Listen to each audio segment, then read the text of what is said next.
What's good, Vision gang? You already know what it is. This is your boy DaVizion, and I'm back again with another MMA reaction. Today's video, I got a fighter I have not reacted to yet. I saw him take an unfortunate loss at UFC 300 to Figueroa. That is Cody Garbrandt. This video is by Mixed Martial Academic. It's the UFC champion who lost everything, Cody Garbrandt. I'm real ready for this. I know he has an extensive history in the UFC. I think he's won the championship at the flyweight division, I believe. Flyweight or bantamweight, I'm not 100% sure which one it was, but I know it's one of the smaller divisions. He's won some championships. He's had some bad times and some good times in the UFC, and I'm just really excited about reacting to this fighter. Yeah, I don't even know if I should call him a legend. Let me know down below if I should call him a legend, but let's go ahead and get this thing started, y'all. How can an athlete go from the pinnacle of the sport? Yes, he was the champion. Okay, answer my question for me. TJ Dillashaw! From championship belts, champion of the world, to rivalries, to surviving battles with death itself. The rise and fall of Cody Garbrandt traverses the darkest depths this sport has to offer and the ecstasy of the highest highs. This story is not for the faint of heart. Okay. So tread carefully. Not for the faint of heart. Journey. Not for the faint of heart, guys. So if you are faint of heart, go ahead and close this one out, y'all. Just playing. From the very beginning.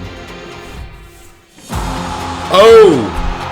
Nice head kick. Cody Garbrandt gladly carries the alpha male flag on his back. Hey, that hook to the chin. He can only kill people with that, man. Sheesh. Father Time is undefeated, and he will come for us whenever he damn well chooses. Hey, drink this baddie juice, y'all. Drink baddie juice. A breeding ground for alcohol, drugs, and violence. Awesome pre-workout. It's a place that saw Cody grow up fatherless, as his dad spent stint after stint in jail. Yeah, he's still in prison. Yeah. Oh, he still is? Yeah, he's still in prison, yeah. It's good as fuck. A household without a father meant that two brothers were constantly at each other's throats. And he gave me my left cauliflower ear. Yeah, my left ear. He hit me so hard my ear swelled with cauliflower.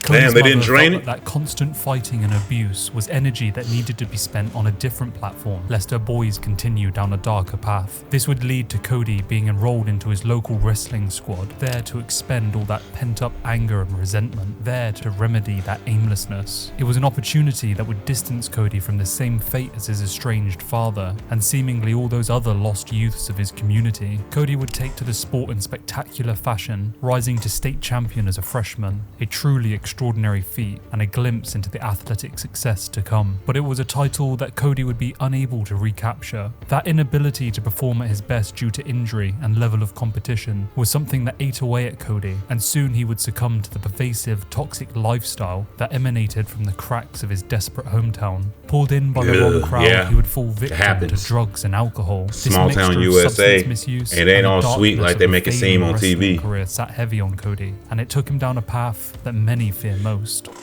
I was a teenager. I think I was a senior in high school. I wanted to become a state champion again. I won state as a freshman. I got beat as a sophomore. Damn. I was injured as a junior. And wrestling was something that I did my whole entire life. And I think losing that passion for that, I didn't have any drive, just felt unaccomplished. And I got in with the wrong crowd.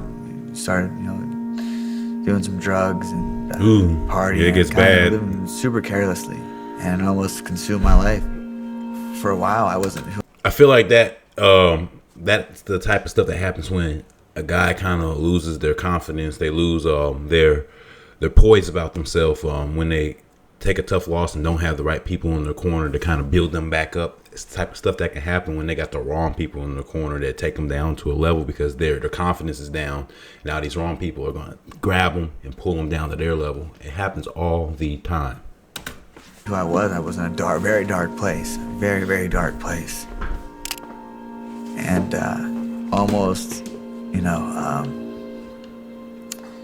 hung myself. And my brother came in the door and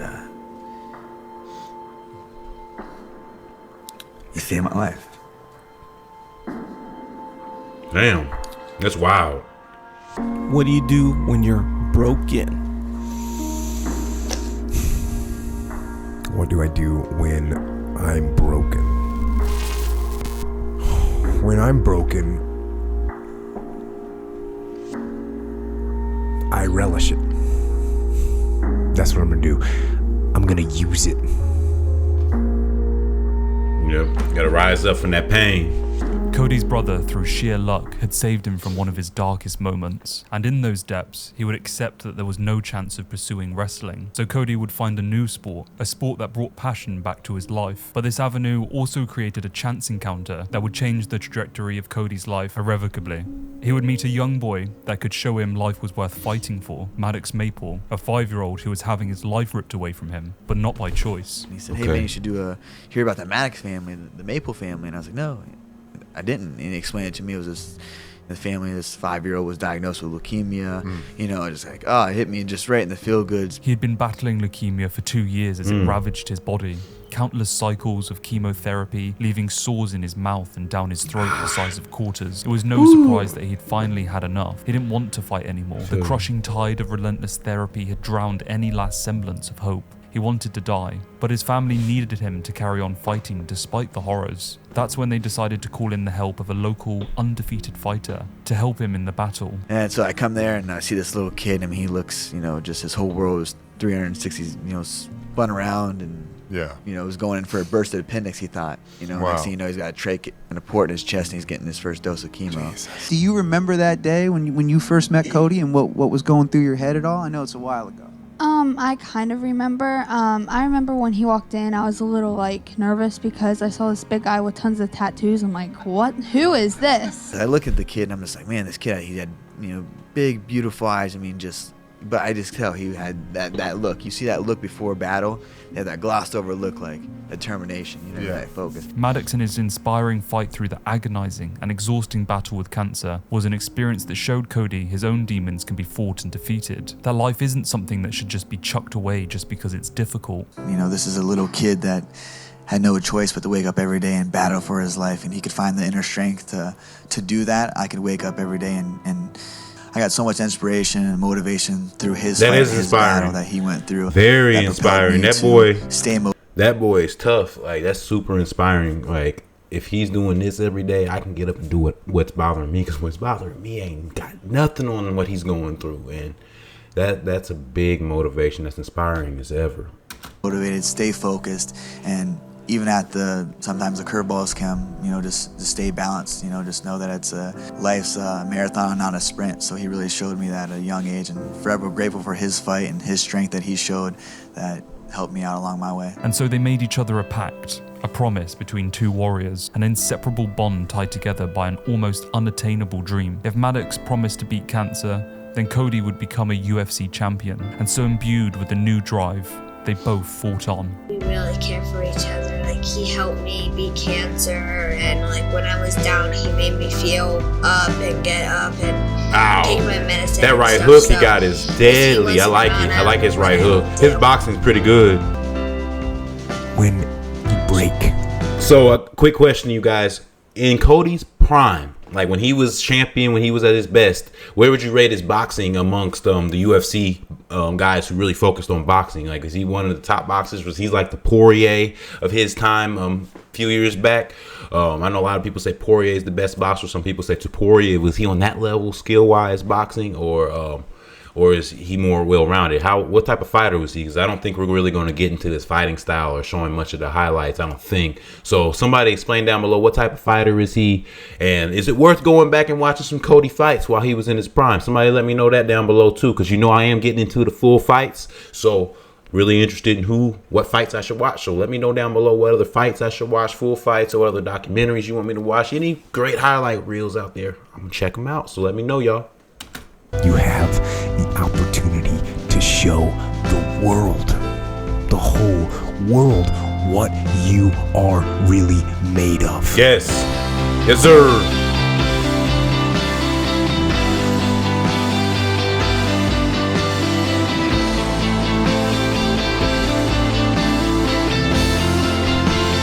And especially this man right here. It wasn't just about me. It was my dream at a young age, but I met him and it became our dream. And it became our night, and now it's his night. And I'm forever grateful for everybody that's been a part of this journey with me, his family, himself, everybody has had a helping hand to my success and to where I'm at right now. I'm very thankful.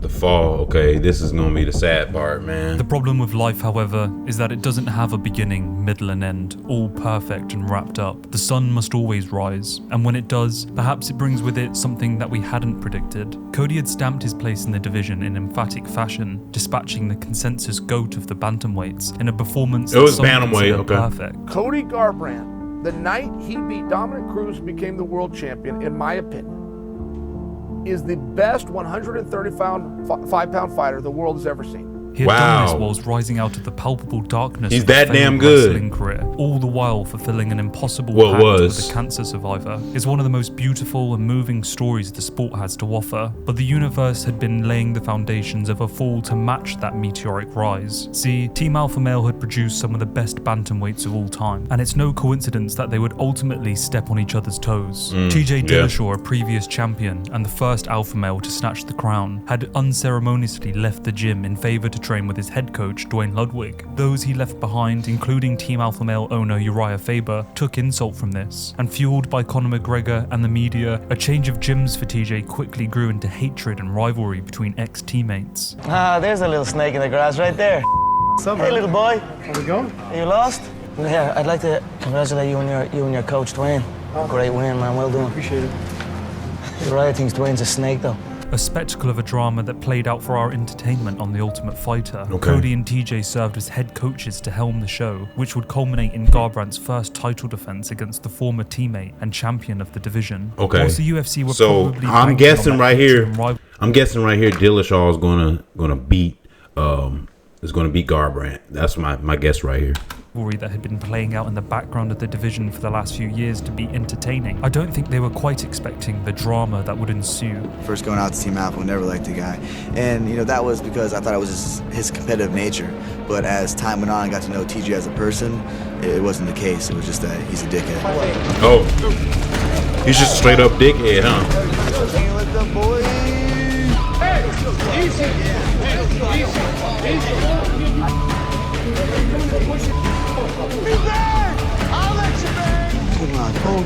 You know what I mean? You heard from the horse. I'm not your daddy. Uriah's your daddy. You do not need TJ or Chris in the back of the head. Exactly. You're a cheap bastard. How many times did I fuck you up in practice? 0, motherfucker. Exactly. We're gonna find out. Saturday, you're gonna find out. You can talk all you want, show your insecurities, show who you really are. TJ? Yeah, I'm on everything. That little exchange was funny because he said, how many times I fuck you up in practice? Dillashaw said 0. Garbrandt was like, exactly.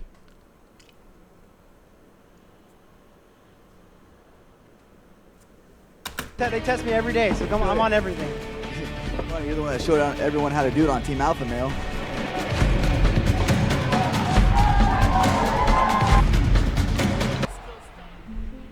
TJ had called the fight before it was even announced. It's going to be a hyped up fight. I already know it. He's going to try to get angry and get aggressive, but I'm just going to try to stay composed and have some fun out there. He predicted the false anger and resentment that would ultimately betray Cody. It's easy to see this as a failure within Garbrandt's own responsibility, but I feel like it's the egos of those around him, Uriah in particular, that fueled this empty bitterness. Uriah pushed previous head coach Justin Buchholz to the side in favor to train Cody himself, and with that fateful choice, Garbrandt would lose that calmness and technicality that won him the belt in his previous performance. Instead, that hot-headedness of Garbrandt that needed to be put on a leash was let loose, allowed to spoil his greatness. For me, the loss to TJ teaches a simple lesson of betrayal, not only from Cody's team, but also to himself for allowing himself to get swept up in the drama of other people. I tried to imagine his a emotions. Cody that hadn't wasted Gotta keep them emotions in check, man.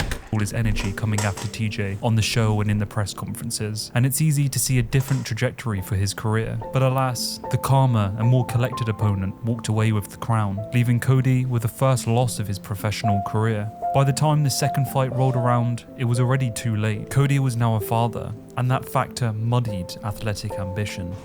The TJ fight, I think my son was 3 months old, so dude, for me, I didn't have a father growing up, he was incarcerated, so I didn't want to miss anything.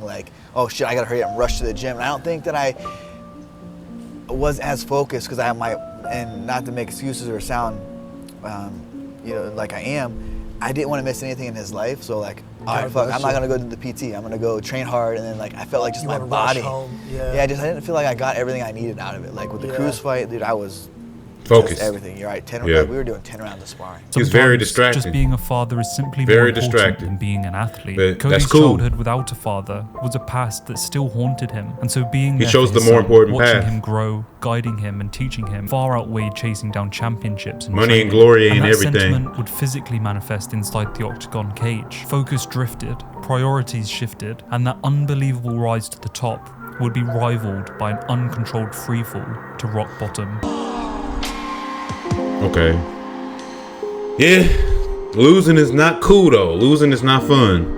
I try to remain hopeful in my videos, keeping at bay that bleak and somber shadow seeping in. But this story is more so grim, hopeless and fading than anything. Cody's win over Rafael Assunção was a rose nestled amongst the thorns of a cruel and unforgiving descent. I think that as fans we can often get caught up in just one aspect of a fighter's life, and that is their performance in the cage, but it never provides a full picture of everything that's going on. And as the slow beat of time continues relentlessly forward, it brings with it changes in emotion, values, responsibility and dreams. When Cody ripped that belt from Cruz's waist, it signified the end of a very long and arduous journey, not only for him but for his mother, the woman who wanted a better life for him, his brother who saved him from the clutches of death itself, Maddox who had shown him there was hope beyond that abyss, and finally Team Alpha Male, who had been pining for that coveted 5.5 pounds of golden leather that had eluded them for so long. That fixation on a singular goal and the achievement of it, I feel would have left a sense of what's next. Cody was caught in that relentless cycle of chasing extrinsic victories that leave such emptiness in the wake of attainment. It's no wonder focus and drive dissipated and left him concerned with other aspects of his life. He had achieved the impossible.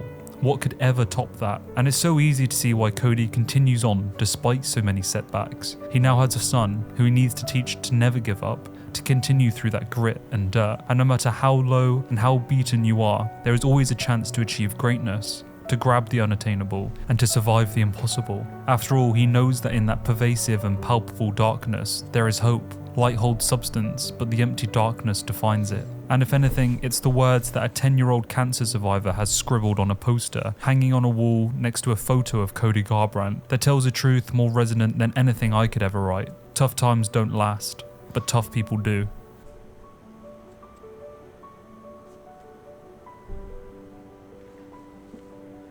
Nice. Alright, y'all. Big shout out to Mixed Martial Academic. That was a beautifully put together, basically career documentary. It didn't really go into details about his career, but it gave you the importance of Cody Garbrandt's fighting career. It gave you the beginning, the middle, the glory years, the glory times, and then the end, his fall from the top of the bantamweight division.